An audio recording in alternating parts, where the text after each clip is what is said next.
تاریخ کہتی ہے بہو بیگم، لکھنؤ کی بہو بیگم جب گئی وہاں زیارت کے لیے، انہوں نے زیارت کی، ان کے ساتھ میں لاؤ لشکر بھی تھا، دیکھا اور بتایا، پوچھا کہ بھائی دریا کہاں ہے؟ وہ دریا فرات، کئی دریا فرات میں شروع گیا، یہ کیسے ہو سکتا ہے؟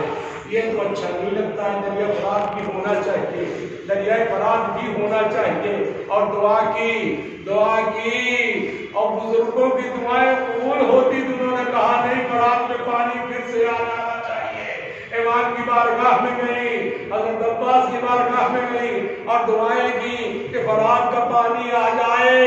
اب کھدائی چالو کی، مٹی نکال کے الگ رکھی گئی، اور وہاں سے جب مٹی جمع ہو گئی تو انہوں نے کہا اس مٹی کا کیا کیا جائے؟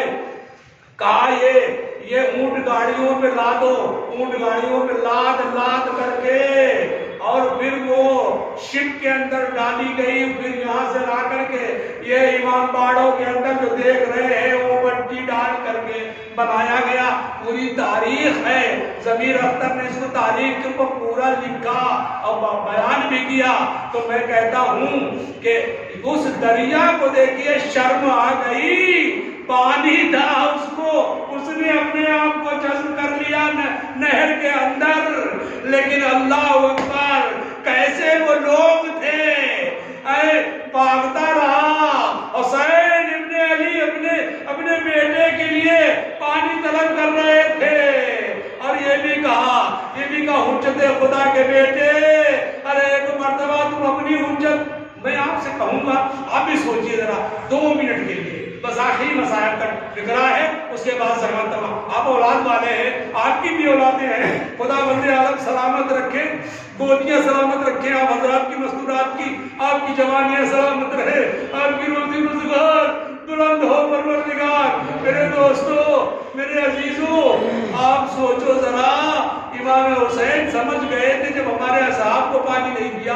انصار کو پانی نہیں دیا، ہمیں پانی نہیں دیا، تو یہ ہمارے 6 مہینے کے بچے کو کیسے پانی دے دیں گے؟ کیا سوچ نہیں رہے تھے؟ سوچ رہے تھے، لیکن ایک مرتبہ یہ بھی دکھانا چاہ رہے تھے کہ میں اگر حجت خدا ہوں تو میرا یہ 6 مہینے کا بچہ بھی، یہ بھی حجت خدا ہے۔ اگر تم جانتے ہو، سوچتے ہو میں اپنی اس کے بہانے سے میں پی لوں گا، تو میں بچے کو یہاں لٹھائے لے جاؤں۔ تاریخ کہتی ہے اس جلدی زمین پر حسین ابن علی نے اپنے بچے کو لٹایا، بچہ تڑپنے لگا، اس کے بعد کوئی آگے نہ بڑھا، حسین نے اٹھا لیا، اور اس کے بعد میں بچے کو جیسے کر کے کہا کہ تو حجت خدا کا بیٹا ہے، ارے ایک مرتبہ اپنی حجت تمام کر۔ حسین ابن علی کے لخت جگر نے سوکھی ہوئی زبان پکڑائے ہوئے ہونٹوں پہ پھیرائی، گویا یوں کہوں کہ زبان کا تیر بنایا اور ہونٹوں کی کمان بنا کر کے دشمن اعداء کی طرف بھیج دیا۔ جیسے ہی پھیرائی کہ دشمن اعداء میں کوہرام، منہ پھیر پھیر کے رونے، ایک مرتبہ پسر صاحب نے کہتا کلام الحسین، حسین کی کلام کو کہتا عین ہرملہ نے چلے کمان میں جوڑا۔ تاریخ کہتی ہے کہ 7 تیر چلائے، 7 تیر تھے اس کے ترکش میں۔ جب پوچھا تھا یزید نے بتا تو نے کیا کیا کام کیا، ہماری طرف دیکھنا، ہماری طرف دیکھنا، کہ کیا کیا کیا، کہ میرے ترکش میں صرف 7 تیر تھے، 7 تیر۔ اچھا، کہ 1 تیر میں نے پیشانی حسین میں مارا، دوسرا تیر